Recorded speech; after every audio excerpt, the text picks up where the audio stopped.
সাইয়েদনা ইব্রাহিম আলাইহিস সালামকে বলা হয় আবুল আম্বিয়া, অর্থাৎ ফাদার অফ দ্য প্রফেটস। তিনি ছিলেন নবীদের পিতা। পৃথিবীতে যত নবী রাসূল আল্লাহ তাআলা প্রেরণ করেছেন তার অধিকাংশই হচ্ছে তার বংশে, সাইয়েদনা ইব্রাহিম আলাইহিস সালামের বংশে এসেছে। আসসালামু আলাইকুম ওয়া রাহমাতুল্লাহি ওয়া বারাকাতুহু। আহমাদুহু ওয়া নুসাল্লি আলা রাসূলিহিল কারীম। আম্মা বা'দু ফাআউযু বিল্লাহি মিনাশ শাইতানির রাজীম। বিসমিল্লাহির রহমানির রহিম।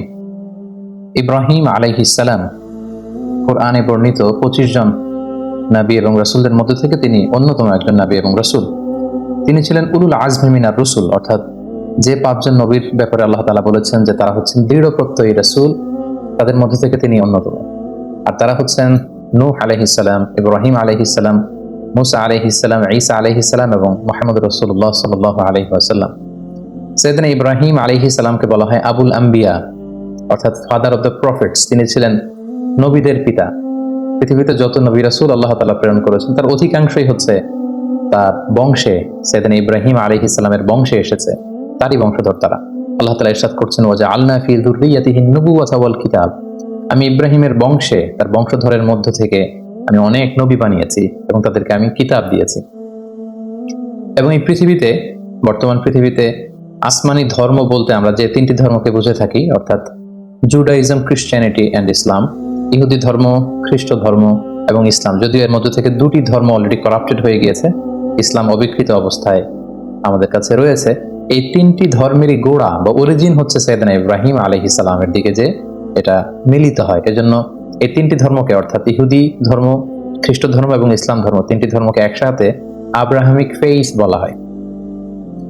পাশাপাশি আল্লাহ তাআলা সাইয়েদনা ইব্রাহিম আলাইহিস সালামকে মুসলিম জাতির পিতা বলে ঘোষণা করেছেন। আল্লাহ তাআলা বলছেন, মিল্লাতা আবিকুম ইব্রাহিম ওয়া সাম্মাকুমুল মুসলিমিন। ইব্রাহিম হচ্ছে তোমাদের জাতির পিতা, মুসলিম জাতির পিতা, এবং তিনিই তোমাদেরকে মুসলিম নামকরণ করেছেন। এই যে আমরা আমাদের পরিচয় দিতে যে আমরা বলি যে আমরা মুসলিম, আই এম এ মুসলিম, এই ইসলাম শব্দটা, এই মুসলিম শব্দটাকে সাইয়েদনা ইব্রাহিম আলাইহিস সালাম নিজের জন্য চুজ করেছেন এবং তিনিই তোমাদেরকে মুসলিম নামকরণ করেছেন। পাশাপাশি আল্লাহ তাআলা বলছেন যে ইব্রাহিম আলাইহিস সালাম তিনি মুশরিক ছিলেন না, তিনি ইহুদি ছিলেন না, তিনি খ্রিস্টান ছিলেন না, বরং তিনি একনিষ্ঠ মুসলিম ছিলেন। মা কানা ইব্রাহিমু ইয়াহুদিয়্যান ওয়ালা নাসরানিয়্যান ওয়ালাকিন কানা হানিফান মুসলিমা ওয়া মা কানা মিনাল মুশরিকিন। আল্লাহ তাআলা বলছেন ইব্রাহিম আলাইহিস সালাম তিনি ইহুদি ছিলেন না, খ্রিস্টান ছিলেন না, মুশরিক ছিলেন না, তিনি ছিলেন একনিষ্ঠ মুসলমান। সাইয়েদনা ইব্রাহিম আলাইহিস সালামকে আল্লাহ তাআলা অনেকগুলো পরীক্ষায় তিনি ফেলেছিলেন। তার পুরো জীবনটা ছিল পরীক্ষা দ্বারা পরিপূর্ণ। অনেক স্ট্রাগল করে করে, অনেক পরীক্ষায় উত্তীর্ণ হয়ে তিনি এই সম্মানের আসনে আসীন হয়েছেন। আল্লাহ তাআলা ইরশাদ করছেন, ওয়া ইয বিতালা ইব্রাহিম রাব্বুহু বিকালিমাতিন ফাআতাম্মাহুন ক্বালা ইন্নী জাআলুকা লিন-নাসি ইমামা। অর্থাৎ আল্লাহ তাআলা সাইয়েদনা ইব্রাহিম আলাইহিস সালামকে অনেকগুলো পরীক্ষা করেছিলেন, আর প্রতিটি পরীক্ষায়, প্রতিটি পদক্ষেপে তিনি সফলতার সাথে উত্তীর্ণ হয়েছেন। প্রতিটি পরীক্ষায় তিনি আল্লাহ তাআলাকে সন্তুষ্ট করতে সক্ষম হয়েছিলেন, সুবহানাল্লাহি ওয়া বিহামদিহি। এবং খুশি হয়ে আল্লাহ তাআলা বললেন যে ইন্নী জাআলুকা লিন-নাসি ইমামা, হে Ibrahim, I am gonna make you the leader for the entire human being. আমি গোটা বিশ্বের মানবকুলের জন্য তোমাকে ইমাম বানাবো, লিডার বানাবো। You will be the leader for the entire human being. গোটা বিশ্ববাসীর জন্য আমি তোমাকে নেতা বানাবো। এবং তিনি ইব্রাহিম আলাইহিস সালামের উপর এত খুশি হয়েছিলেন যে সাইয়েদনা ইব্রাহিম আলাইহিস সালামকে আল্লাহ তাআলা খলিলুল্লাহ উপাধিতে তিনি ভূষিত করেছেন। আল্লাহ তাআলা ইরশাদ করছেন, ওয়াত্তাখাযাল্লাহু ইব্রাহিমা খলিলা। অর্থাৎ আল্লাহ তাআলা সাইয়েদনা ইব্রাহিম আলাইহিস সালামকে খলিল হিসেবে গ্রহণ করেছেন। খলিল মানে হচ্ছে very intimate friend, very close friend. Allah তাআলা সাইয়েদনা ইব্রাহিম আলাইহিস সালামকে খুব কাছের একজন বন্ধু হিসেবে, খলিলুল্লাহ হিসেবে তিনি ভূষিত করেছেন। পাশাপাশি আমাদের আল কুরআন আল কারীমে তিনি সাইয়েদনা ইব্রাহিম আলাইহিস সালামের নামে একটি স্বতন্ত্র সূরা ডেডিকেট করেছেন। কালামুল্লাহ মাজিদের 14তম সূরা হচ্ছে সূরাত ইব্রাহিম। এখানেই শেষ নয়, সাইয়েদনা ইব্রাহিম আলাইহিস সালামের স্মরণকে মুমিন হৃদয়ে সদা জাগ্রত রাখবার জন্য আল্লাহ তাআলা বিশ্বাসীদের জন্য প্রত্যেক সালাতের শেষের দিকে, শেষ বৈঠকে সালাম ফেরানোর আগে একটা দুরূদ পড়াকে আমাদের জন্য আল্লাহ তাআলা অবধারিত করেছেন। এবং এই দুরূদটার নাম হচ্ছে দুরূদে ইব্রাহিম। আমরা সবসময় সালাতের শেষ বৈঠকে সালাম ফেরানোর আগে পড়ে থাকি, আল্লাহুম্মা সাল্লি আলা মুহাম্মাদ ওয়া আলা আলি মুহাম্মাদ কামা সাল্লাইতা আলা ইব্রাহিম ওয়া আলা আলি ইব্রাহিম ইন্নাকা হামিদুম মাজিদ। অর্থাৎ হে আল্লাহ, আপনি সাইয়েদনা ইব্রাহিম আলাইহিস সালামের উপর এবং তার পুরো বংশধরদের উপর যেভাবে আপনি রহমত করেছেন, আমাদের প্রিয় নবী মুহাম্মদুর রাসূলুল্লাহ সাল্লাল্লাহু আলাইহি সাল্লামের উপর এবং তার বংশের উপর আপনি এভাবে রহমত এবং বরকত নাযিল করুন। তার মানে পৃথিবী যতদিন থাকবে, কিয়ামত অবধি বিশ্বাসীরা যতদিন সালাত আদায় করবে, প্রতিটি সালাতের শেষ বৈঠকে সাইয়েদনা ইব্রাহিমের নাম এভাবে উচ্চারিত হবে। সাইয়েদনা ইব্রাহিম আলাইহিস সালাম জন্মগ্রহণ করেছিলেন ইরাকের বাবেল নগরীতে। আমরা জানি যে ইরাকের একটি খুব প্রাচীন শহর আছে যেটাকে বাবেল শহর বলা হয়, এবং আমরা ব্যাবিলনের শূন্য উদ্যানের নাম শুনেছি, the hanging garden of Babylon. এই ব্যাবিলনকেই আরবিতে বাবেল বলা হয়। সাইয়েদনা ইব্রাহিম আলাইহিস সালাম ইরাকের বাবেল শহরে তিনি জন্মগ্রহণ করেন, এবং সেই শহরের তৎকালীন রাজা বা সম্রাটের নাম ছিল নমরুদ। আমরা সবাই বিশ্বাসীরা, মুসলিমরা কম বেশি সাইয়েদনা ইব্রাহিম আলাইহিস সালাম এবং নমরুদের ঘটনা জানি। এবং সেখানে যে সভ্যতাটা গড়ে উঠেছিল সেটাকে বলা হয় কালিডীয় সভ্যতা, এবং সেখানে সবাই মূর্তির পূজা করত। আমরা সাইয়েদনা ইব্রাহিম আলাইহিস সালামের শৈশবকালের দিকে যদি একটু খেয়াল করি তাহলে দেখবো যে উনি আগাগোড়া একটা শিরকি এনভায়রনমেন্টের মধ্য থেকে বড় হয়েছেন, আগাগোড়া শিরকি পরিবেশ, এবং সেখান থেকে তিনি খুঁজতে খুঁজতে খুঁজতে মহাসত্যের সন্ধান পেয়েছেন। আল্লাহ তাআলা সন্ধান তিনি বের করে নিয়ে এসেছেন অ্যানালজির মাধ্যমে, সেলফ কনভারসেশনের মাধ্যমে, নিজের সাথে বোঝাপড়ার মধ্য দিয়ে। নিজের সাথেও কিন্তু নিজের একটা কথা বলা, কনভারসেশন করা, বোঝাপড়ার ব্যাপার আছে, এবং সেই বোঝাপড়াটা তিনি করতে করতে আল্লাহ তাআলার সন্ধান তিনি পেয়েছেন। তিনি ছোটবেলা দেখেছেন কেউ চাঁদের পূজা করে, কেউ সূর্যের পূজা করে, কেউ অগ্নি উপাসক আগুনের পূজা করে, কেউ মূর্তির পূজা করে। এগুলোর কোনোটাতেই তিনি কনভিন্স হচ্ছিলেন না, বরং তার যে ইন্টেলেক্ট, তার যে মেধা, মননশীলতা, সৃজনশীলতা, তার যে রিজনিং করার যে ক্ষমতা, অ্যানালজির যে ক্ষমতা, এটাকে কাজে লাগিয়ে তিনি ধাপে ধাপে মহাসত্যের সন্ধান তিনি লাভ করেছেন। আল্লাহ তাআলা বলছেন, ওয়ালাকাদ আতাইনা ইব্রাহিমা রুশদাহু মিন ক্বাবল ওয়া কুননা বিহি আলিমিন। আমি ইব্রাহিমকে রুশদ দিয়েছি।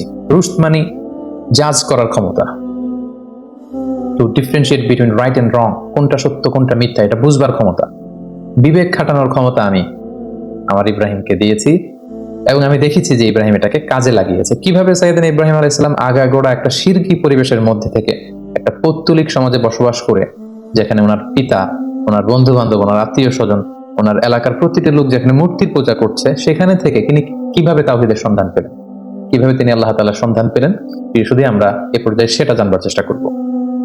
এ ব্যাপারে আল্লাহ তাআলা খুব চমৎকার ভাবে সূরাতুল আনআমে তিনি উল্লেখ করেছেন যে ফালাম্মা জান্না আলাইহিল লাইলু রাআ কাওকাবা। রাতের বেলা সাইয়েদনা ইব্রাহিম আলাইহিস সালাম আকাশে দেখলেন তারার মেলা, এবং দেখলেন যে ক্যালেডীয় সভ্যতার লোকেরা, ব্যাবিলনের লোকেরা তারার পূজা করে।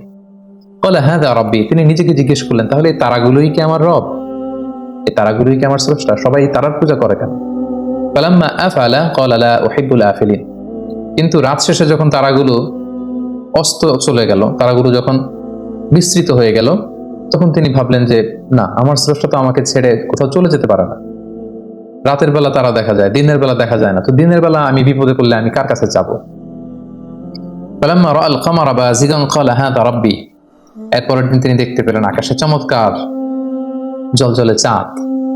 এই চাঁদের আলো দেখে লোকজন চাঁদের পূজা করতে শুরু করেছে। তিনি মনে মনে প্রশ্ন করলেন যে হাযা রাব্বি, এই চাঁদই কি তাহলে আমার স্রষ্টা? নিজের সাথে নিজের প্রশ্ন, নিজেকে জিজ্ঞেস করছেন, তাহলে কি চাঁদই আমার রব? ফালাম্মা আফালা ক্বালা লা ইন লাম ইয়াহদিনি রাব্বি লা আকুনান্না মিনাল কওমিদ দাল্লিন। এরপর চাঁদও যখন রাত শেষে নিজের অস্তিত্ব হারালো, এটাকে আর দেখা যায় না, তিনি বললেন যে না, আমার আসল রব যিনি, তিনি যদি আমাকে পথ না দেখান, আমি তো পথ হারিয়ে ফেলবো। ফালাম্মা রাআ আশ-শামসা বাযিগাতান ক্বালা হাযা রাব্বি হাযা আকবার। এরপরের দিন সকালবেলা পূব আকাশে তিনি দেখতে পেলেন যে জলজলে গগন বিদারী এক সূর্য। ভর দুপুরে এই সূর্যের আলোতে, প্রখর তাপে গোটা বিশ্ব আলোকিত, এবং এই সূর্যের দিকে তাকিয়ে তিনি খেয়াল করলেন যে সবাই এই সূর্যের পূজা করে। তখন তিনি বললেন হাযা আকবার, এই সূর্যটাই তো সবচেয়ে বড়, এটা তেজস্বী, প্রচন্ড তাপ উৎপাদন এবং তাপ এবং বিকিরণ দিতে এটা সক্ষম, এটাই মনে হয়, এটা যেহেতু সবচেয়ে বড়, এটাই হতে পারে আমার রব। নিজেকে নিজে প্রশ্ন করলেন। কিন্তু ফালাম্মা আফালাত ক্বালা ইয়া কওমি ইন্নী বারিউম মিম্মা তুশরিকুন। কিন্তু বিকেল বেলা পশ্চিম আকাশে সূর্যটা যখন ডুবে গেল, সূর্য যখন অস্তিত্ব হারালো, তিনি সূর্যকে আর খুঁজে পান না। তখন তিনি বললেন না, তাহলে সূর্যও তো আমার রব হতে পারে না, সূর্য আমার স্রষ্টা হতে পারে না। তখন তিনি বললেন যে না, এই চাঁদ আমার রব নয়, এই তারাগুলো আমার রব নয়, এই সূর্য আমার রব নয়, বরং নিশ্চয়ই এমন একজন মহাস্রষ্টা থাকবে, এমন একজন চিফ কন্ট্রোলার থাকবেন, যিনি চাঁদ, সূর্য, তারা, এই মহাবিশ্বকে তিনি কন্ট্রোল করছেন। তাকে হয়তো আমি দেখছি না, কিন্তু একজন না একজনকে থাকতেই হবে যিনি সবকিছুকে নিয়ন্ত্রণ করছেন। তখন তিনি বললেন যে সেই মহা নিয়ন্ত্রকের দিকে আমি আমার ডাইরেকশনকে ঘুরালাম। ইন্নী ওয়াজ্জাহাতু ওয়াজহিয়া লিল্লাযী ফাতারাস সামাওয়াতি ওয়াল আরদা হানিফা ওয়া মা আনা মিনাল মুশরিকিন। তিনি তখন বলিষ্ঠ কণ্ঠে, দ্ব্যর্থহীন কণ্ঠে ঘোষণা করলেন যে আমি আমার চেহারাকে, আমার ডাইরেকশনকে ওই মহাসত্তার দিকে ফেরালাম, যদিও আমি দেখছি না, কিন্তু আমার মন বলছে, আমার হৃদয় বলছে একজন মহা সত্য, একজন মহান স্রষ্টা, একজন মহান নিয়ন্ত্রণকারী এই মহাবিশ্বের একজন থাকবেন, যিনি সবকিছুকে নিয়ন্ত্রণ করেন। আমি তার দিকে ফিরলাম এবং তিনিই হচ্ছেন আমার রব। সুবহানাল্লাহ বিহামদি। সম্মানিত সুধী, দেখুন কিভাবে অ্যানালজির মাধ্যমে, রিজনিং এর মাধ্যমে, নিজের সাথে নিজের বোঝাপড়ার মধ্য দিয়ে সাইয়েদনা ইব্রাহিম আলাইহিস সালাম আল্লাহ তাআলার সন্ধান তিনি পেয়ে গেলেন। সাইয়েদনা ইব্রাহিম আলাইহিস সালাম যখন আল্লাহ তাআলা সন্ধান পেয়ে গেলেন, তখন আল্লাহ তাআলা সরাসরি ইব্রাহিম আলাইহিস সালামকে প্রত্যাদেশ করলেন, ওহী করলেন এবং তার বাণী বাহক হিসেবে পৃথিবীতে সাইন করলেন। আল্লাহ তাআলা ইরশাদ করছেন, ইয ক্বালা লাহু রাব্বুহু আসলিম ক্বালা আসলামতু লিরাব্বিল আলামিন। আল্লাহ তাআলা বললেন, হে ইব্রাহিম, অনেক চেষ্টা অনুসন্ধানের মধ্য দিয়ে যেহেতু তুমি আমার সন্ধান পেয়েছো, আমি তোমাকে সারেন্ডার করার অর্ডার করছি। আসলিম, সারেন্ডার করো। সাইয়েদনা ইব্রাহিম আলাইহিস সালাম কোনো টু শব্দ না করে, কোনো আওয়াজ না করে তিনি বললেন, আসলামতু লিরাব্বিল আলামিন। আমি মহাবিশ্বের সৃষ্টিকর্তা আল্লাহ তাআলার কাছে আত্মসমর্পণ করলাম। আমার নিজের কোনো ইচ্ছা আর চলবে না। আমার আল্লাহ তাআলা আমাকে যেখানে পথ দেখান, যেটা অর্ডার করেন, যেটাই তিনি দিক নির্দেশনা দেন, আমি সেটাই করব। আমি কমপ্লিটলি সারেন্ডার করলাম। যখন আল্লাহ তাআলার কাছে সাইয়েদনা ইব্রাহিম আলাইহিস সালাম সারেন্ডার করলেন, আল্লাহ তাআলা সাইয়েদনা জিবরিল আলাইহিস সালামের মাধ্যমে ওহী পাঠাতে লাগলেন। আল্লাহ তাআলা সর্বপ্রথম সাইয়েদনা ইব্রাহিম আলাইহিস সালামকে বললেন, তুমি যেহেতু তাওহীদের সন্ধান পেয়েছো, মহাসত্যের সন্ধান পেয়েছো, আমি আল্লাহ তাআলাকে তুমি খুঁজে পেয়েছো, এই তথ্য তুমি সমাজের মধ্যে ছড়িয়ে দাও। আল্লাহ তাআলা সাইয়েদনা ইব্রাহিম আলাইহিস সালামকে বললেন, যাও তুমি সর্বপ্রথম তোমার পিতাকে দাওয়াত দেওয়ার মধ্য দিয়ে এই তাওহীদের বাণী ছড়িয়ে দাও। সাইয়েদনা ইব্রাহিম যেহেতু পরিবার থেকেই দাওয়াতি কাজে শুরু করতে হয়, এজন্য সাইয়েদনা ইব্রাহিম আলাইহিস সালাম ওনার পিতার কাছে গেলেন। কালামুল্লাহ মাজিদ আল্লাহ তাআলা চমৎকারভাবে বলছেন, ওয়া ইয ক্বালা ইব্রাহিমু লিআবিহি আযরা আতাত্তাখিযু আসনামান আলিহা ইন্নী আরাকা ওয়া কওমাকা ফি দালালিম মুবিন। তার বাবাকে যে বললেন, বাবা আপনি কেন এই মূর্তির পূজা করেন? নিজ হাতে ইব্রাহিম আলাইহিস সালামের পিতা আযর চমৎকার মূর্তি বানাতে পারতেন, স্কাল্পচার বানাতে পারতেন, স্ট্যাচু বানাতে পারতেন। তিনি বললেন, বাবা আপনি নিজ হাতেই মূর্তিগুলোর প্যাটার্ন দিচ্ছেন, শেপ দিচ্ছেন, আপনি যেটার স্রষ্টা সেটাকে আবার আপনি স্রষ্টা বলে তার সামনে সেজদায় লুটিয়ে পড়ছেন, কেন এটা করছেন? আপনি এবং আমার জাতিগোষ্ঠীর সবাই খুব ভুল করছে বলে আমি মনে করছি, সুস্পষ্ট ভুলের মধ্যে আছেন। সেদিন ইব্রাহিম আলাইহিস সালাম খুব কোমল ভাষায়, আমরা জানি যে দাওয়াতের ভাষা হতে হয় খুবই সফট, খুবই জেন্টল, খুবই পোলাইট। সেদিন ইব্রাহিম আলাইহিস সালাম খুবই ভদ্রতা এবং শ্রদ্ধার সাথে তিনি তার পিতাকে সম্বোধন করে বললেন, হে আমার পরম শ্রদ্ধেয় পিতা, হে আমার বাবা। ইয ক্বালা লিআবিহি ইয়া আবাতি লিমা তা'বুদু মা লা ইয়াসমা'ু ওয়া লা ইউবসিরু ওয়া লা ইউগনি আনকা শাইআ। হে বাবা, কেন এই মূর্তিগুলোর পূজা করেন যেটা চোখে দেখে না, যেটা কানে শোনে না, যে মূর্তিগুলো আপনাদের ভালো মন্দ কিছুই করতে পারে না। ইয়া আবাতি ইন্নী ক্বাদ জাআনি মিনাল ইলমি মা লাম ইয়াতিকা ফাত্তাবি'নি আহদিকা সিরাতান সাবিয়্যা। হে বাবা, আমি মহাসত্যের সন্ধান পেয়েছি, আপনি আমাকে অনুসরণ করুন, আমি আপনাকে সঠিক পথ দেখাবো। ইয়া আবাতি লা তা'বুদিশ শাইতানা ইন্না শাইতানা কানা লির-রাহমানি আসিয়া। হে আমার পিতা, আপনি শয়তানের অনুসরণ করবেন না, শয়তান রহমানের মানে আল্লাহ তাআলার অবাধ্য হয়েছিল। ইয়া আবাতি ইন্নী আখাফু আন ইয়ামাসাকা আযাবুম মিনার রহমান ফাতাকুনু লিশ-শাইতানি ওয়ালিয়্যা। হে আমার পরম শ্রদ্ধেয় পিতা, হে আমার বাবা, আমি ভয় পাচ্ছি আপনারা যদি শিরকি কাজের উপর অব্যাহত থাকেন, আল্লাহ তাআলার কঠিন আযাব আপনাদের উপর আপতিত হবে, ফলে শয়তান আপনাদের অভিভাবক হয়ে যাবে, আল্লাহ তাআলার অভিভাবকত্ব আপনি হারিয়ে ফেলবেন। এভাবে খুব সফট ভাষায় তিনি তার পিতাকে দাওয়াত দিলেন। তার পিতার রেসপন্স কেমন ছিল এটা শুনে তার পিতা কি বলল? ইব্রাহিম আলাইহিস সালামের পিতা বলল, ক্বালা আরাগিবুন আনতা আন আলিহাতি ইয়া ইব্রাহিম। হে ইব্রাহিম, তুমি কি আমাদের এই মূর্তিগুলোর প্রতি, আমাদের খোদাগুলোর প্রতি অনাস্থা প্রকাশ করছো? তুমি কি বিশ্বাস করো না যেগুলো আমাদের রব? তিনি অবাক হলেন যে আমার ছেলে এরকম রিয়েক্ট করছে কেন, এই ধরনের কথা বলছে কেন। সাইয়েদনা ইব্রাহিম আলাইহিস সালামের বাবা তখন বললেন, লা ইন লাম তানতাহি লা আরজুমান্নাক। ইব্রাহিম, এই সমস্ত ফালতু কথা যদি তুমি বন্ধ না করো, আমি তোমাকে পাথর নিক্ষেপ করে হত্যা করব। ওয়াহজুরনি মালিয়া, আমাকে তুমি ছেড়ে দাও, আমার সাথে তোমার কোনো সম্পর্ক থাকবে না। সাইয়েদনা ইব্রাহিম আলাইহিস সালাম বললেন, ক্বালা সালামুন আলাইক। বাবা, আপনার প্রতি আল্লাহর শান্তি। সাআস্তাগফিরু লাকা রাব্বি, আমি আপনার জন্য আল্লাহ তাআলার কাছে ক্ষমা প্রার্থনা করব। ইন্নাহু কানা বি হাফিয়া, তিনি অনেক মেহেরবান। এভাবে তিনি সর্বপ্রথম তার পিতাকে তাওহীদের দাওয়াত দিলেন।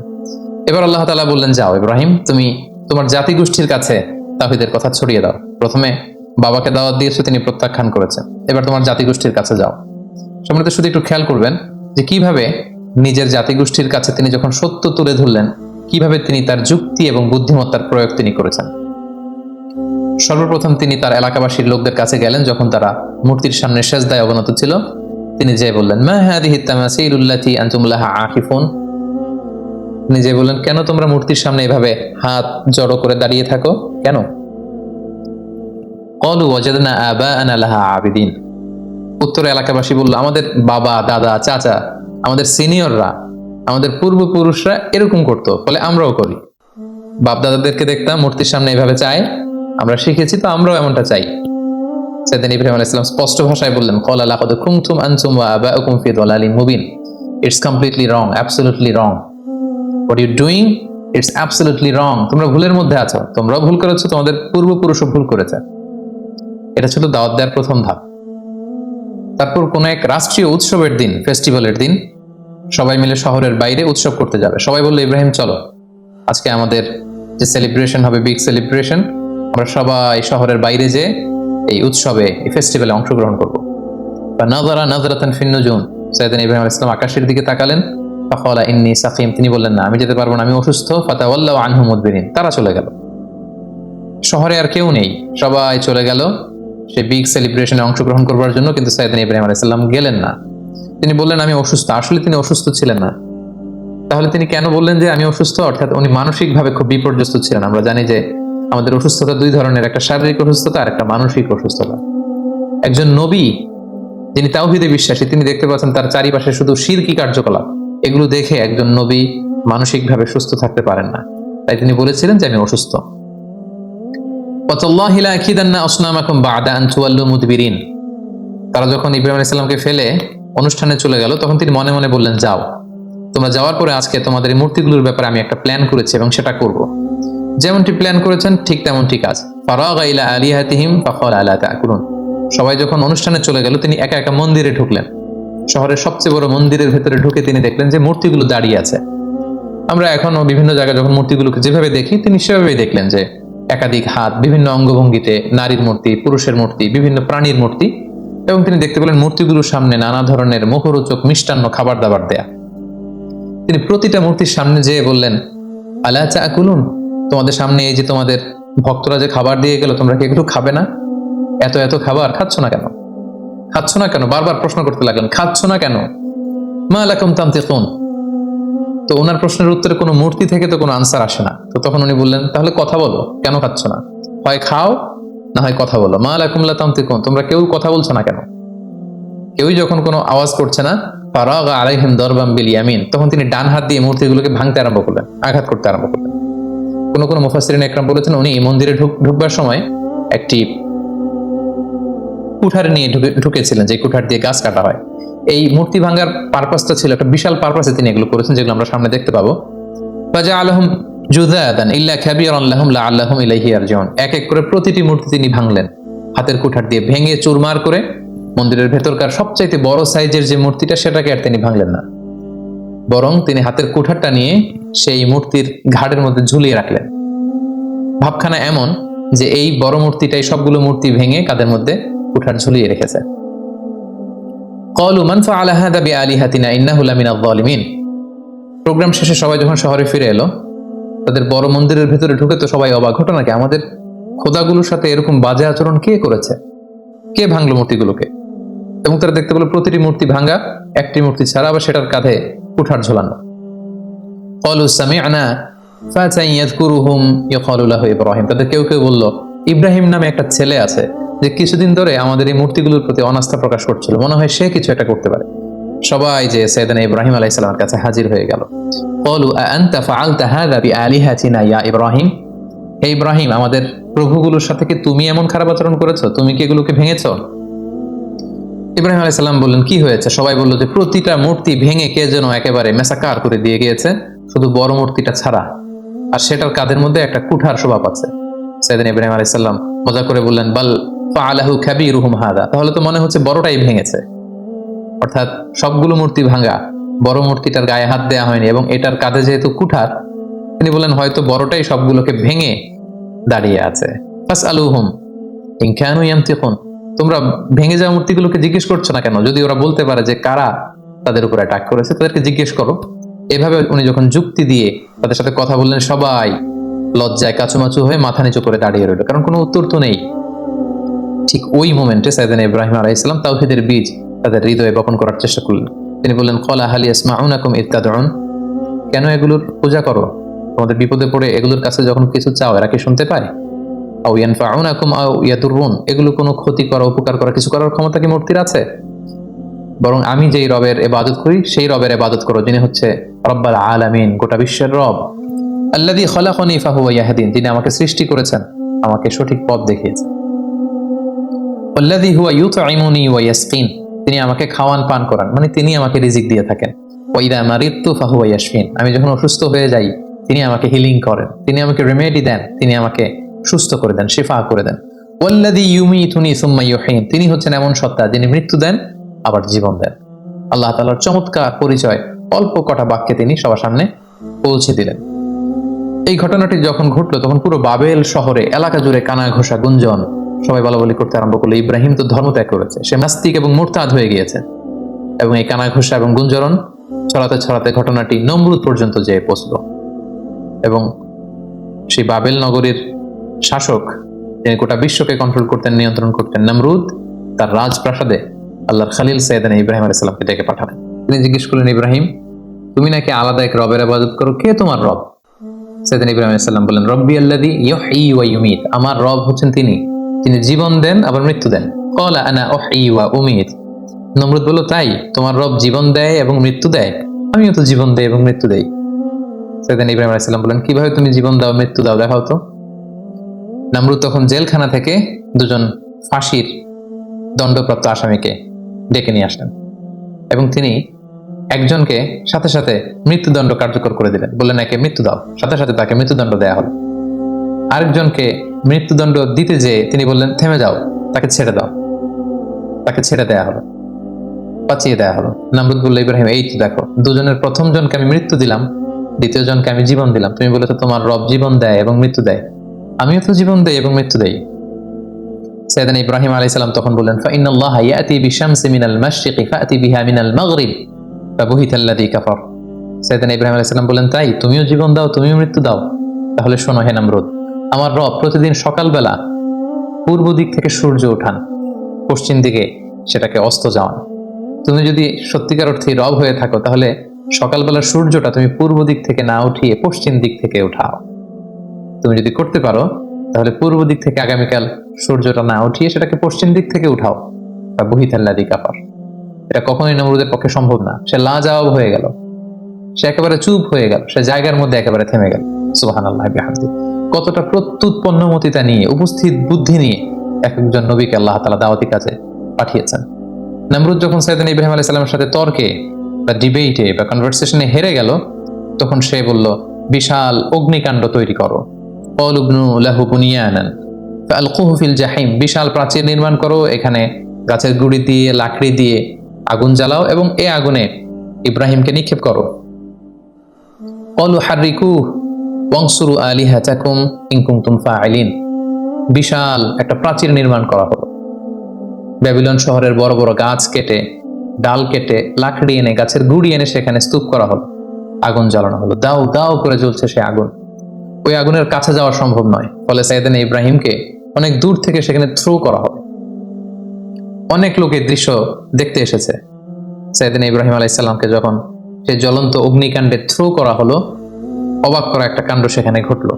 আল্লাহ তাআলা বললেন, কুলনা ইয়া নারু কুনি বারদাও ওয়া সালামান আলা ইব্রাহিম। আল্লাহ তাআলা আগুনকে অর্ডার করলেন, হে আগুন, তুমি আমার ইব্রাহিমের জন্য সুশীতল হয়ে যাও, কুনি বারদান, ঠান্ডা হয়ে যাও, ওয়া সালামান আলা ইব্রাহিম, ইব্রাহিমের জন্য তুমি শান্তিপূর্ণ কোমল একটা জায়গা হয়ে যাও। মুহূর্তের মধ্যে সাইয়েদনা ইব্রাহিম আলাইহিস সালামকে যখন ওখানে ফেলা হলো, সাইয়েদনা ইব্রাহিম আলাইহিস সালামের গা ঝলসে যাওয়া তো দূরের কথা, দেহের কোনো অঙ্গ প্রত্যঙ্গ জ্বলে যাওয়া তো দূরের কথা, ওনার গায়ের একটি পশমও পড়েনি। আল্লাহ তাআলা মিরাকুলাসলি, অলৌকিকভাবে বিশাল এই অগ্নিকুণ্ডটাকে আল্লাহ তাআলার খলিল সাইয়েদনা ইব্রাহিম আলাইহিস সালামের জন্য ফুল বাগান বানিয়ে দিলেন, ফুলের বাগিচা বানিয়ে দিলেন। সাইয়েদনা ইব্রাহিম আলাইহিস সালামের এই ঘটনার পরে অনেক মুফাসসিরিন ইকরাম বলেন যে আল্লাহ তাআলা মশা পাঠিয়ে নমরুদের মৃত্যু কার্যকর করেছিলেন। তিনি মশা বাহিনী পাঠান, কোন একটি মশা নমরুদের নাকের ভেতর দিয়ে ঢুকে মস্তিষ্কে কামড়াতে শুরু করে এবং সে যন্ত্রণায় অতিষ্ঠ হয়ে নিজেই নিজের মাথায় পেটাতে শুরু করে এবং হাতুড়ি দিয়ে নিজের মাথায় নিজে পেটাতে পেটাতে এভাবেই তার মৃত্যু ঘটে। তাফসীরে তবারিতে এই ঘটনাটি এসেছে এবং অনেক ইসরায়েলি বর্ণনাতে এসেছে এবং এটা হতে পারে আল্লাহ তাআলা জালিমদের সাথে ঠিক এভাবেই আচরণ করে থাকেন। নমরুদের বিশাল সে অগ্নিকাণ্ড থেকে মুক্তি লাভের পর আল্লাহ তাআলার আদেশে সাইয়েদনা ইব্রাহিম আলাইহিস সালাম ইরাক থেকে প্যালেস্টাইনে তিনি হিজরত করলেন। ওনার সাথে ছিল ওনার স্ত্রী সারা এবং ওনার ভাতিজা লূত আলাইহিস সালাম, এবং তিনি সিরিয়ার কানাআন এলাকাতে থাকতে শুরু করলেন। বর্তমানে সেই এলাকাটিকে আল খলিল মাদিনাতুল খালিল বা হেব্রন শহর নামে এলাকাটি পরিচিত। আল্লাহ তাআলা বলছেন ফাআমানা লাহু লূত, পুরো বাবেলের জাতিগোষ্ঠীর মধ্যে শুধু লূত ওনার ভাতিজা তিনিই কেবল ঈমান এনেছিলেন সাইয়েদনা ইব্রাহিম আলাইহিস সালামের উপর। ওয়াকালা ইন্নী মুহাজিরুন ইলা রাব্বি, সাইয়েদনা ইব্রাহিম আলাইহিস সালাম বলেন আমি এলাকাতে আর থাকবো না, বরং আমি হিজরত করব আল্লাহ তাআলার সন্তুষ্টির জন্য। তিনি চলে গেলেন প্যালেস্টাইনে। সাইয়েদনা ইব্রাহিম আলাইহিস সালাম লূত আলাইহিস সালাম এবং তার স্ত্রী সারাকে নিয়ে ওই এলাকাতে বসবাস শুরু করলেন। ইন দ্য মিন টাইম লূত আলাইহিস সালামকে নবুয়ত দিয়ে আল্লাহ তাআলা জর্ডানের সাদুম এলাকাতে পাঠিয়ে দিলেন। তিনি আর তার স্ত্রী সারা প্যালেস্টাইনে বসবাস করতে শুরু করলেন। কিন্তু দুর্ভিক্ষের কারণে তিনি ফিলিস্তিনেও খুব বেশি সময় থাকতে পারলেন না। তার মানে ওনার মাইগ্রেশন শুরু হলো, হিজরত। ইরাকের বাবেল থেকে হিজরত করে উনি চলে গেলেন ফিলিস্তিনে। এবার ফিলিস্তিনে যেহেতু দুর্ভিক্ষ, সেখানে যেহেতু খাদ্যের অভাব, তিনি খাদ্য সংগ্রহের জন্য ওনার স্ত্রী সারাকে নিয়ে মিশরে চলে গেলেন। সেখানে একটি চমৎকার ঘটনা ঘটেছে যেটি সহিহ বুখারীতে এসেছে। মিশরের তৎকালীন বাদশাহ ছিল খুবই নারী লোলুপ একজন মদ্যপ শাসক। কোনো সুন্দরী নারীকে পেলেই তার সম্ভ্রম হানির জন্য সে বাদশা চেষ্টা করত। আর সে নারীর সাথে যদি ওই নারীর স্বামীকে পাওয়া যেত, স্বামীকে হত্যা করত। আর যদি ভাই বা বাবা থাকতো, ভাই বা বাবাকে ছেড়ে দিত।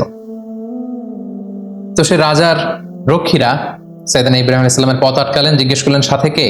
সাইয়েদনা ইব্রাহিম আলাইহিস সালাম বললেন হাযিহি উখতি, এটা আমার বোন। তো সারা জিজ্ঞেস করলো আমি তো আপনার বোন না। বোন বললেন যে? সাইয়েদনা ইব্রাহিম আলাইহিস সালাম বললেন এই ভূখণ্ডে আমি আর তুমি ছাড়া কেউ বিশ্বাসী নেই। মুমিন বা বিশ্বাসী বলতে আমি আর তুমি এই দুজন, আর বিশ্বাসীরা একে অপরের ভাই ভাই বা ভাই বোন। সেই হিসাবে আমি তোমাকে বোন বলে পরিচয় দিয়েছি। সাইয়েদনা ইব্রাহিম আলাইহিস সালাম যখন তার স্ত্রী সারাকে বোন বলে পরিচয় দিল, তখন বাদশার রক্ষীরা সাইয়েদনা ইব্রাহিম আলাইহিস সালামের কাছ থেকে সারাকে ছিনিয়ে নিয়ে বাদশার কাছ পর্যন্ত পৌঁছে দিল। এবং সারা তখন 2 রাকাত নামাজ পড়ে ওযু করে 2 রাকাত সালাত আদায় করে আল্লাহ তাআলার কাছে দোয়া করলেন, হে আল্লাহ, আমি আপনার উপর ঈমান এনেছি, আপনার রাসূলের উপর বিশ্বাস করেছি, আপনি আমার সতীত্ব, আপনি আমার ইজ্জতকে হেফাজত করবেন। তো সারাকে তখন পেয়ে সেই নারী লুলুপ বাদশাহ, সে যখন সারার দিকে অগ্রসর হচ্ছিল, আল্লাহ তাআলা এই দোয়ার বরকতে ওই বাদশাকে প্যারালাইজড করে দিলেন। তার হাত পা অবশ হয়ে গেল, সে মাটিতে দুমড়ে মুচড়ে পড়ল। তখন সে বাদশাহ সারাকে বলতে আরম্ভ করলো যে হে সারা, তুমি আল্লাহর কাছে দোয়া করো, আল্লাহ যেন এই প্যারালাইজ থেকে, এই পক্ষাঘাত থেকে আমাকে তিনি বাঁচান। তোমার দোয়াতে আমি যদি বেঁচে যাই, তোমাকে তোমার স্বামীকে ছেড়ে দেব। সারা তিনি দোয়া করলেন, আল্লাহ তাআলা এই বাদশাকে সুস্থ করে দিলেন। কিন্তু বাদশাহ সুস্থ হয়ে আবারও সারার প্রতি আকৃষ্ট হয়ে আবার তার দিকে উদ্ধত হলো। আবার আল্লাহ তাআলা তাকে প্যারালাইজড করে দিলেন। সে আবার কাচুমাচু শুরু করলো, বললো সারা তুমি দোয়া করো, তা না হলে আমি বাঁচবো না। সারা দোয়া করলেন, সে বেঁচে গেল, আবার উদ্ধত হলো। এভাবে 3 বার সেই মদ্যপ নারী লুলুপ সেই বাদশাহ, মিশরের সেই সম্রাট, 3 বার সাইয়্যিদাতুনা সারার সম্ভ্রম হানির চেষ্টা করেও যখন ব্যর্থ হলো, তখন তার পাইক পেয়ারদেরকে সে ডেকে বলল, কাকে নিয়ে এসেছো আমার সামনে? এটা তো একটা ডাইনি, এটা একটা জাদুকরনি, একে ছেড়ে দাও, একে এর স্বামীকেও ছেড়ে দাও, আর আমার এলাকা থেকে হাজার নামে একজন দাসীকে গিফট হিসেবে দিয়ে দাও। তাড়াতাড়ি আমার ভূখণ্ড থেকে এদেরকে এক্সিট করে দাও। এরা যতদিন আমাদের এলাকায় থাকবে আমি খুব ভীতির মধ্যে থাকবো। সহিহ বুখারীতে খুব চমৎকার ভাবে এই ঘটনাটি এসেছে। সাইয়্যিদাতুনা সারার দোয়ার বরকতে আল্লাহ তাআলা এই বিপদ থেকে তাকে মুক্ত করেছেন, এবং মিশরীয় একজন দাসী এই বাদশাহ সাইয়েদনা ইব্রাহিম এবং সারার সাথে করে গিফট হিসেবে পাঠিয়েছেন। সাইয়েদনা ইব্রাহিম আলাইহিস সালাম সারাকে নিয়ে এবং মিশরীয় সেই দাসীকে নিয়ে চলে আসলেন আবার ফিলিস্তিনে খাদ্য সংগ্রহ করে। ঠিক এই মুহূর্তটাতে, এই সময়টাতে সাইয়েদনা ইব্রাহিম আলাইহিস সালামের বয়স 80-এরও বেশি, কিন্তু তখনও পর্যন্ত সারার গর্ভে কোনো সন্তান আসেনি। তখন সারা বাধ্য হয়ে এই যে দাসী, এই দাসীকে, এই হাজারকে, যাকে আমরা বিবি হাজেরা বলে চিনি, এই হাজেরাকে সাইয়েদনা ইব্রাহিম আলাইহিস সালামের জন্য উৎসর্গ করলেন। এবং সাইয়েদনা ইব্রাহিম আলাইহিস সালাম তাকে কনকিউবাইন, যেটাকে আরবিতে মিলকুল ইয়ামিন বলে, দাসী হিসেবে গ্রহণ করলেন, যেটা ইসলামে সেমি ওয়াইফের একটা স্ট্যাটাসে থাকে, অর্থাৎ স্ত্রীর চেয়ে কিছুটা নিম্ন পর্যায়ের একটি মর্যাদা নিয়ে স্বামীর সাথে থাকা। সেই সময়কালে এটা বৈধ ছিল। তিনি সাইয়েদনা ইব্রাহিমের সাথে স্বামী স্ত্রীর সম্পর্কে তারা থাকতে শুরু করলেন, এবং সাইয়েদনা ইব্রাহিম আলাইহিস সালাম এবং হাজেরার কোলকে আলোকিত করে এক ফুটফুটে নবজাতক সন্তানের আগমন ঘটলো, এবং সেটাই হচ্ছে সাইয়েদনা ইসমাঈল আলাইহিস সালাম জাবিহুল্লাহ। দাসীর গর্ভে যখন সন্তান চলে আসলো ইসমাঈল আলাইহিস সালাম, সাইয়েদনা ইব্রাহিম আলাইহিস সালাম হাজেরাকে বেশি ভালোবাসতে শুরু করলেন, সন্তানকে সময় দিতে শুরু করলেন। এটা বিবি সারার ইগুতে যেয়ে লাগলো, তিনি এটাকে পছন্দ করলেন না। তিনি সাইয়েদনা ইব্রাহিম আলাইহিস সালামকে বললেন, আপনি আপনার সন্তান এবং এই হাজেরাকে দূরে কোথায় রেখে আসুন, আমাদের সাথে এরা থাকতে পারবে না। এবং আল্লাহ তাআলাও একই আদেশ করলেন। সাইয়েদনা ইব্রাহিমের আলাইহিস সালামের উপর যে বড় বড় কয়েকটি পরীক্ষা ছিল, এটি ছিল অন্যতম একটি পরীক্ষা। কারণ সাইয়েদনা ইসমাইল আলাইহিস সালাম যখন জন্মগ্রহণ করেন তখন সাইয়েদনা ইব্রাহিম আলাইহিস সালামের বয়স ছিল 86 বছর। 86 বছর বয়সে যখন একজন বাবা নতুন ফুটফুটে নবজাতক সন্তানকে দেখতে পান, ঠিক ওই মুহূর্তটাতে নিজের সন্তানকে আল্লাহ তাআলা বললেন যে আপনি মরুভূমিতে রেখে আসুন, হাজেরাকে এবং ইসমাইলকে মরুভূমিতে রেখে আসুন। এটা আসলেই অত্যন্ত বড় ধরনের একটি পরীক্ষা ছিল সাইয়েদনা ইব্রাহিম আলাইহিস সালামের জীবন। এবং সাইয়েদনা ইব্রাহিম আলাইহিস সালাম তাই করলেন। আল্লাহ তাআলা লোকেশন ঠিক করে দিলেন যে ফিলিস্তিন থেকে প্রায় 1200 কিলোমিটার দূরে মক্কার মরুভূমিতে তাদেরকে রেখে আসতে হবে। বিশাল আবার এক লম্বা সফরের জন্য তিনি রওনা হলেন। সাইয়েদনা ইব্রাহিম আলাইহিস সালাম হাজেরাকে নিয়ে, দুধের শিশু ইসমাইল আলাইহিস সালামকে নিয়ে মক্কার মরুজমিনে তিনি রেখে আসলেন। হাজেরা এই সিদ্ধান্ত দেখে তিনি অবাক হলেন। দুধের বাচ্চা এবং হাজেরাকে সামান্য কিছু খেজুর আর একটা মশকে কিছু পানি দিয়ে তিনি মরুভূমিতে মক্কার মাঝখানে রেখে চলে আসছেন। বিবি হাজেরা পেছন থেকে ডাকতে শুরু করলেন, হে ইব্রাহিম। কিন্তু সাইয়েদনা ইব্রাহিম আলাইহিস সালাম কোনো কথা বলছেন না। বিবি হাজেরা বারবার ডাকলেন এবং এক পর্যায়ে বললেন যে ইব্রাহিম, অন্তত এতটুকু বলে যান যে আপনি যে এই মরুভূমিতে আমাদেরকে সামান্য খেজুর আর পানি দিয়ে আপনার দুধের শিশুকে আর আমাকে রেখে চলে যাচ্ছেন, এটা কি আপনার ইচ্ছায় নাকি আল্লাহ তাআলার ইচ্ছায়? সাইয়েদনা ইব্রাহিম আলাইহিস সালাম বললেন, এটা আল্লাহ তাআলার ইচ্ছায়। হাজেরা তখন বললেন, ইদান লা ইউদাইয়ুনা, তাহলে আল্লাহ তাআলা কখনো এখানে আমাদেরকে মরতে দেবেন না। তিনি এখানে আমাদেরকে টিকিয়ে রাখবেন, তিনি আমাদেরকে বাঁচিয়ে রাখবেন, তিনি আমাদেরকে ধ্বংস হতে দেবেন না। সাইয়েদনা ইব্রাহিম আলাইহিস সালাম ইসমাইল আলাইহিস সালামকে এবং হাজেরাকে সেই তপ্ত মরুর বুকে রেখে যখন ফিরে আসছিলেন আবার ফিলিস্তিনে, তিনি আল্লাহ তাআলার কাছে দোয়া করলেন, রব্বানা ইন্নী আসকানতু মিন যুররিয়্যাতি বিওয়াদিন গায়রি যি যার'ইন ইনদা বাইতিকাল মুহাররম। হে আল্লাহ, আপনার পবিত্র ঘরের পাশে এ ব্যারেন অ্যান্ড আনফার্টাইল ল্যান্ড, একটা অনুর্বর এলাকাতে যেখানে গাছ নেই, পানি নেই, মানুষ নেই, জনমানব শূন্য একটা এলাকাতে আমার কলিজার টুকরা সন্তান ইসমাইলকে আর হাজেরাকে আমি রেখে গেলাম। রব্বানা লিইয়ুকিমু সলাতা ফাজআল আফইদাতাম মিনান নাসি তাহবি ইলাইহিম। হে আল্লাহ, তারা যেন সালাত কায়েমকারী হয় এবং গোটা বিশ্বের মানুষ যেন তাদের প্রতি ঝুঁকে পড়ে। ওয়ারযুকহুম মিনাস সামারাতি লাআল্লাহুম ইয়াশকুরুন, আর তাদেরকে আপনি ফলমূল দিয়ে রিজিকের ব্যবস্থা করে দেবেন। তিনি দোয়া করলেন, আবার দোয়া করলেন, রব্বি জাআল হাযা বালাদান আমিনা। হে আল্লাহ, এই ভূখণ্ডটাকে, এই শহরটাকে আপনি একটা নিরাপত্তার শহর হিসেবে কবুল করুন। ওয়ারযুক আহলাহু মিনাস সামারাত, এবং এই এলাকাবাসীকে আপনি ফলমূল দিয়ে রিজিকের ব্যবস্থা করুন। মান আমানা মিনহুম বিল্লাহি ওয়াল ইয়াউমিল আখির, এখানে যারা বিশ্বাসী হবে তাদের রিজিকের দায়িত্বটা হে আল্লাহ আপনি নিয়ে নেন।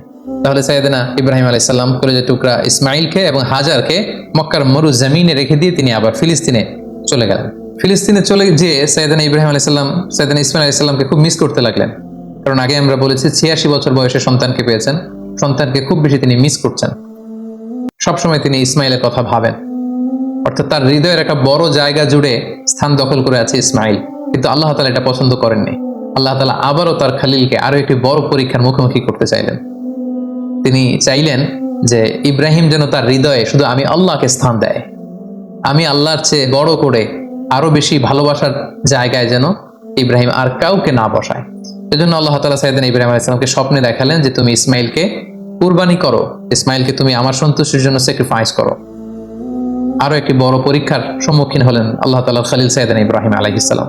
তিনি ফিলিস্তিন থেকে আবার মক্কায় ফিরে গেলেন। সেখানে যে তিনি সাইয়েদনা ইসমাইল আলাইহিস সালামকে কিভাবে স্যাক্রিফাইস করার জন্য উদ্যত হয়েছিলেন, এটা আমরা সাইয়েদনা ইসমাইল আলাইহিস সালামের জীবনীতে ইনশাআল্লাহ শুনবো। সে পরীক্ষাতেও তিনি উত্তীর্ণ হলেন। উত্তীর্ণ হয়ে আবার তিনি ব্যাক টু প্যালেস্টাইন, তিনি প্যালেস্টাইনে ফিরে আসলেন। তো আল্লাহ তাআলা সাইয়েদনা ইব্রাহিম আলাইহিস সালামের উপর এত খুশি হলেন যে কলিজার টুকরা সন্তান ইসমাইলকে এত ভালোবাসতো ইব্রাহিম, একমাত্র আমার সন্তুষ্টির জন্য সেই ইসমাইলকে তার গলায় ছুরি লাগাতে ইব্রাহিম এতটুকু দ্বিধা করেনি। সেজন্য সাইয়েদনা ইব্রাহিম আলাইহিস সালামের উপর খুশি হয়ে তিনি আরো একটি সন্তান তিনি দান করলেন, সাইয়েদনা ইব্রাহিম আলাইহিস সালামের দ্বিতীয় সন্তান, যেটা এসেছিল সারার গর্ভে। তিনি যখন ফিলিস্তিনে ফিরে আসলেন, আল্লাহ তাআলা ফেরেশতা পাঠিয়ে তৃতীয় সন্তান অর্থাৎ সাইয়েদনা ইসহাক আলাইহিস সালামের আগমনের সংবাদ তিনি ইব্রাহিম আলাইহিস সালামকে জানিয়ে দিলেন। তখন সাইয়েদনা ইব্রাহিম আলাইহিস সালামের বয়স ছিল 100 এবং সারার বয়স ছিল 90। তার মানে সাইয়েদনা ইব্রাহিম আলাইহিস সালাম দুটি সন্তানের মালিক হলেন। তার বড় সন্তানের নাম হচ্ছে ইসমাঈল আলাইহিস সালাম। তার 14 বছর পরে তিনি দ্বিতীয় সন্তানের মালিক হলেন, সেই সন্তানের নাম ছিল ইসহাক আলাইহিস সালাম। এবং তিনি আল্লাহ তাআলার কাছে শুকরিয়া করলেন। তিনি বললেন, আলহামদুলিল্লাহিল্লাযী ওয়াহাবা লি আলাল কিবারি ইসমাঈল ওয়া ইসহাক ইন্না রাব্বি লাসামিউদ দুআ। সকল প্রশংসা সে আল্লাহর কাছে, সে আল্লাহর জন্য যিনি বার্ধক্যে তিনি আমাকে দুটি সন্তান দিয়েছেন। 86 বছর বয়সে তিনি আমাকে ফুটফুটে একটা সন্তান ইসমাইল দান করেছেন। আমার বয়স যখন 100, আমি যখন আরো বৃদ্ধ, তিনি তখন আমাকে ইসহাক দান করেছেন। তিনি আল্লাহ তাআলার কাছে শুকরিয়া করলেন। তাহলে দুইজন সন্তান দুইটা গুরুত্বপূর্ণ শহরে বড় হতে লাগলো। কলেজের টুকরা প্রথম সন্তান ইসমাইল আলাইহিস সালাম বড় হতে লাগলেন মক্কায়, আর ছোট সন্তান ইসহাক আলাইহিস সালাম তিনি বড় হতে লাগলেন ফিলিস্তিনে। সাইয়েদনা ইব্রাহিম আলাইহিস সালাম দেখতে দেখতে বয়সের একেবারে শেষ পর্যায়ে তিনি চলে এসেছেন। তখন আল্লাহ তাআলা সাইয়েদনা ইব্রাহিম আলাইহিস সালামকে বললেন যে, ইব্রাহিম, এবার আরো বড় একটি কাজে তোমাকে অ্যাসাইন করবো, বড় একটি মিশনে পাঠাবো। সেটা হচ্ছে আমার ঘরকে তোমার আবার পুনর্নির্মাণ করতে হবে, অর্থাৎ রিকনস্ট্রাক্টিং দ্য কাবা। কারণ আমরা জানি কাবা প্রথম নির্মাণ করেছিল ফেরেশতারা, তারপর করেছিল আদম আলাইহিস সালাম, তারপর করেছিল নূহ আলাইহিস সালাম। কিন্তু নূহ আলাইহিস সালামের মহাপ্লাবনে কাবা ধ্বংস হয়ে গিয়েছিল। সেটাকে আবার পুনর্নির্মাণের জন্য আল্লাহ তাআলা সাইয়েদনা ইব্রাহিম আলাইহিস সালামকে বললেন, আবার মাইগ্রেট করো ফ্রম প্যালেস্টাইন টু মক্কা। আমরা যদি সাইয়েদনা ইব্রাহিম আলাইহিস সালামের জীবনী দেখি, কতবার যে তিনি মক্কা থেকে ফিলিস্তিনে এসেছেন, আবার ফিলিস্তিন থেকে 1200 কিলোমিটার পথ পাড়ি দিয়ে তিনি মক্কায় গিয়েছেন, তার কোনো ইয়ত্তা নেই। তিনি কাবা নির্মাণের জন্য গেলেন এবং সন্তান ইসমাইলকে নিয়ে কাবা নির্মাণ করলেন। আল্লাহ তাআলা বলেন, ওয়াইদ বাওয়ানা লিইব্রাহিমা মাকানাল বাইত। আমি ইব্রাহিমকে I pointed out for Ibrahim the site of the house. Kaaba ঘরের সাইটটা আমি দেখিয়ে দিলাম, এটা কতটুকু উঁচু হবে, কতটুকু দৈর্ঘ্য হবে, কতটুকু প্রস্থ হবে, তার সবটুকু আমি ইব্রাহিমকে বুঝিয়ে দিলাম। সাইয়েদনা ইব্রাহিম আলাইহিস সালাম সাইয়েদনা ইসমাইল আলাইহিস সালামকে নিয়ে কাবা নির্মাণ শুরু করলেন। ছোট্ট ছেলে ইসমাইল পাথর কেটে এনে বাবার কাছে দেয়। বাবা ইব্রাহিম আলাইহিস সালাম রাজমিস্ত্রির ভূমিকায় অবতীর্ণ হলেন। তিনি নিজ হাতে আল্লাহ তাআলার ঘর কাবা তিনি নির্মাণ করতে শুরু করলেন। বাপ ছেলে দুজনই পড়তে আরম্ভ করলেন, রব্বানা তাকাব্বাল মিন্না ইন্নাকা আনতাস সামিউল আলিম। হে আল্লাহ, আপনি আমাদের পক্ষ থেকে এই ইফোর্ট, এই ডেডিকেশনকে, এই কাজকে আপনি কবুল করে নেবেন। এবং আল্লাহ তাআলা বললেন যে, ওয়াইদ জাআলনাল বাইতা মাসাবাতান লিন-নাসি ওয়া আমনা। আমি এই কাবা ঘরকে, ইব্রাহিম ইসমাইলের পদধূলি ধন্য এই কাবা ঘরকে গোটা বিশ্বের মানুষের মিলন কেন্দ্র বানালাম। যেটা আমরা হজ উমরার সময় দেখি, more than 2 million Muslims they gather together in Kaaba. কাবার চারিপাশে প্রায় 20 লক্ষেরও বেশি মানুষ একসাথে হজের সময় তারা সালাত আদায় করে। গোটা বিশ্ব থেকে প্রতিদিন উমরার জন্য মানুষ কিন্তু সেখানে যাচ্ছে। অর্থাৎ মানুষের একটা মিলন কেন্দ্র আল্লাহ তাআলা সেই এলাকাটিকে বানিয়েছিলেন, কিন্তু যেটা একটা সময় ছিল অনুর্বর, জনমানব শূন্য একটি এলাকা। এবং আল্লাহ তাআলা আমাদেরকে আদেশ করলেন, ওয়াত্তাখিযু মিন মাকামি ইব্রাহিম মুসাল্লা। তোমরা ইব্রাহিমের দাঁড়ানোর জায়গাকে সালাতের জায়গা বানাও। অর্থাৎ যেই পাথরের উপর দাঁড়িয়ে সাইয়েদনা ইব্রাহিম আলাইহিস সালাম কাবাকে রিকনস্ট্রাক্ট করেছেন, আজ পর্যন্ত এই 2500-3000 হাজার বছর পরেও সেই পাথরটি আজও সংরক্ষিত আছে। আপনারা হজ উমরা যারা করেছেন তারা দেখেছেন সেই পাথরটির চারদিকে সেটা সংরক্ষিত আছে। সাইয়েদনা ইব্রাহিম আলাইহিস সালামের ফুটপ্রিন্ট সেখানে আছে, পায়ের ছাপ আছে। এবং সেটাকে সামনে রেখে টু দ্য ডাইরেকশন অফ কাবা সালাত পড়াকে আল্লাহ তাআলা আমাদের জন্য অবধারিত করেছেন, তিনি আমাদেরকে আদেশ করেছেন। এবং সাইয়েদনা ইব্রাহিম এবং ইসমাইলকে বলেছেন, তোমরা কাবা ঘরকে পরিচ্ছন্ন করো, ঝাড়ু দাও। সাইয়েদনা ইব্রাহিম আলাইহিস সালাম সফলতার সাথে কাবা পুনর্নির্মাণের এই মিশনটাও সম্পন্ন করলেন। সম্পন্ন করে তিনি কায়মনোবাক্যে আল্লাহ তাআলার কাছে একটা দোয়া করেছিলেন, ঐতিহাসিক দোয়া। তিনি বলেছিলেন, রব্বানা ওয়াবআস ফীহিম রাসূলান। হে আল্লাহ, এই মক্কায় আপনি একজন রাসূল পাঠাবেন, ইয়াতলু আলাইহিম আয়াতিক, যে আপনার আয়াত তেলাওয়াত করবে, ওয়া ইউআল্লিমুহুমুল কিতাবা ওয়াল হিকমা, এবং এই এলাকাবাসীদেরকে তিনি আপনার কিতাব শিক্ষা দিবে, সুন্নাহ শিক্ষা দিবে, ওয়া ইউযাক্কিহিম, তাদেরকে পরিচ্ছন্ন করবে, ইন্নাকা আনতাল আজিজুল হাকিম, আপনি মহাপরাক্রমশালী, আপনি প্রজ্ঞাময়। এই দোয়ার বদৌলতেই বেসিক্যালি আল্লাহ তাআলা তিনি বলেছেন, আল্লাহ এমন রসুল দেন এই এলাকা থেকে যে কিতাব শোনাবে, কিতাব শিখাবে, যে সুন্নাহ শিখাবে, আপনার আয়াত তেলাওয়াত করবে, মানুষকে তাজকিয়াতুন নাফস করবে। এই দোয়ার বদৌলতেই কিন্তু আল্লাহ তাআলা আখিরি জামানার পয়গম্বর বিশ্বনবী মুহাম্মদ রাসূলুল্লাহ সাল্লাল্লাহু আলাইহি সাল্লামকে এই বরকতপূর্ণ দোয়ার বদৌলতে, এই দোয়ার প্রায় 2500 বছর পরে মক্কায় শেষ নবীর আগমন ঘটে। এবং আল্লাহ রাসূল সাল্লাল্লাহু আলাইহি ওয়াসাল্লাম তিনি বলতেন, আনা দাওয়াতু আবি ইব্রাহিম, আমি হচ্ছে আমার বাবা ইব্রাহিমের দোয়ার ফসল। ওনার দোয়ার বদৌলতেই আল্লাহ তাআলা আমাকে এই পৃথিবীতে শেষ নবী করে পাঠিয়েছেন। একেবারে শেষ পর্যায়ে আল্লাহ তাআলা ইব্রাহিমকে বললেন যে, ইব্রাহিম, তুমি মক্কা ছেড়ে যাওয়ার আগে মক্কাতে একটি ঘোষণা দাও, ঐতিহাসিক ঘোষণা, বিগ অ্যানাউন্সমেন্ট। সেটা কিসের ঘোষণা? সেটা হচ্ছে হজের ঘোষণা। কিভাবে হজ শুরু হলো, তুমি হজের ঘোষণা দাও। সাইয়েদনা ইব্রাহিম আলাইহিস সালাম বলেন, আল্লাহ, এখানে কোনো মানুষ নেই, কোনো জনপদ নেই, কেউ নেই, আমি কার কাছে হজের ঘোষণা দেব? আল্লাহ তাআলা বললেন, তুমি শুধু ঘোষণাটা দাও, গোটা বিশ্বের মানুষের কানে এই ঘোষণা পৌঁছে দেওয়ার দায়িত্ব আমি আল্লাহ নিজে নিয়ে নিলাম। সুবহানাল্লাহি ওয়া বিহামদিহি। আল্লাহ তাআলা বলছেন, ওয়াআযিন ফিন নাসি বিল হজ্জ ইয়াতুকা রিজালা ওয়া আলা কুল্লি দামিরি ইয়াতিনা মিন কুল্লি ফাজ্জিন আমিক।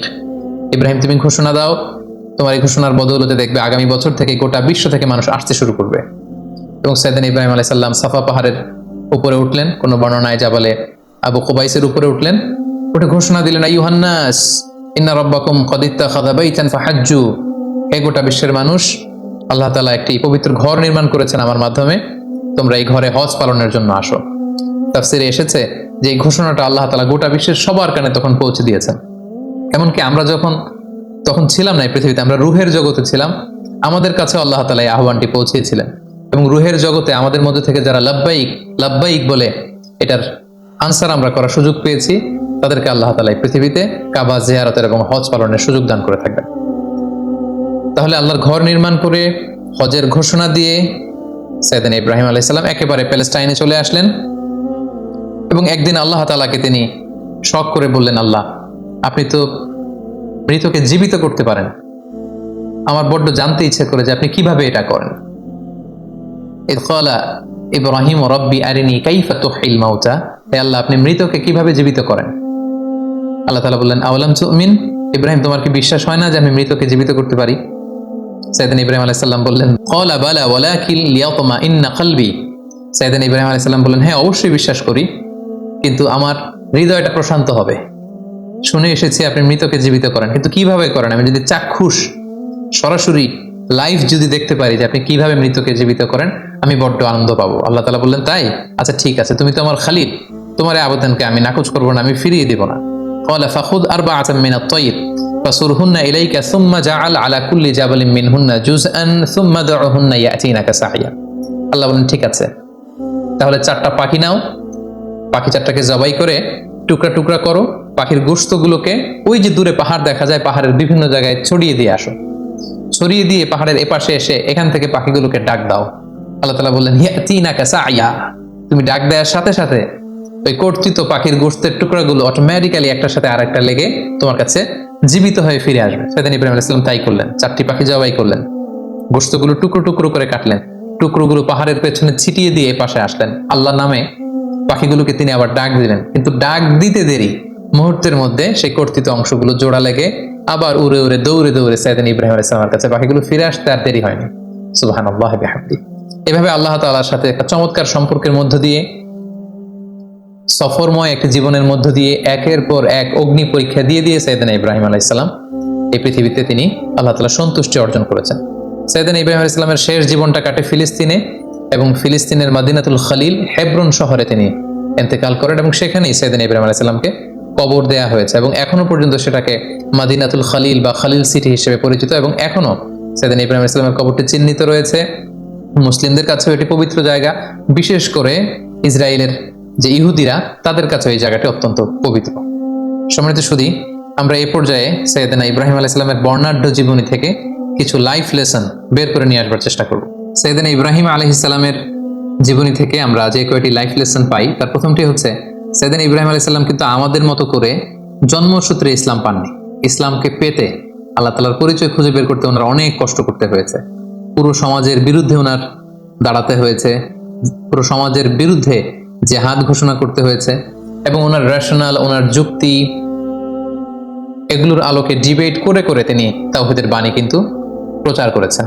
আমরা যেমনি বাই বর্ন মুসলিম, আমরা জন্মগ্রহণের পরে আমাদের কানে আজান দেয়া হয়, আমাদের জন্য আকিকা দেয়া হয়, ইসলামিক নাম রাখা হয়, আমাদেরকে কোরআন শেখানো হয়, আমাদেরকে মসজিদে নিয়ে যাওয়া হয়। সাইয়েদনা ইব্রাহিম আলাইহিস সালাম এটার কোনোটাই পাননি। আগাগোড়া শিরকি পরিবেশে জন্ম নিয়েও গোটা সমাজের বিরুদ্ধে একা দাঁড়িয়ে তিনি তাওহীদের বাণী প্রচার করেছেন। এজন্য উনি একা হলে আল্লাহ তাআলা ওনাকে একটা জাতির সাথে তুলনা করেছেন, ওনাকে আল্লাহ তাআলা নাম দিয়েছেন উম্মাহ, তিনি একাই একটা জাতি। দ্বিতীয় যে লাইফ লেসনটি আমরা পাই সেটি হচ্ছে শিরকের বিরুদ্ধে শক্ত অবস্থান। আমরা জানি যে আল্লাহ তাআলা ইরশাদ করেছেন, ইন্নাল্লাহা লা ইয়াগফিরু আন ইউশরাকা বিহি ওয়া ইয়াগফিরু মা দুনা যালিকা লিমান ইয়াশা। আল্লাহ তাআলা সব গুনাহ ক্ষমা করলেও শিরকের গুনাহ কিন্তু তিনি ক্ষমা করবেন না। তাই সম্মানিত দিনী ভাই এবং বোনেরা, আমাদেরকে শিরকের ব্যাপারে খুব সাবধান থাকতে হবে। আল্লাহ রাসূল সাল্লাল্লাহু আলাইহি ওয়াসাল্লাম বলেছেন, পিঁপড়া যেমনি গুটি গুটি পায়ে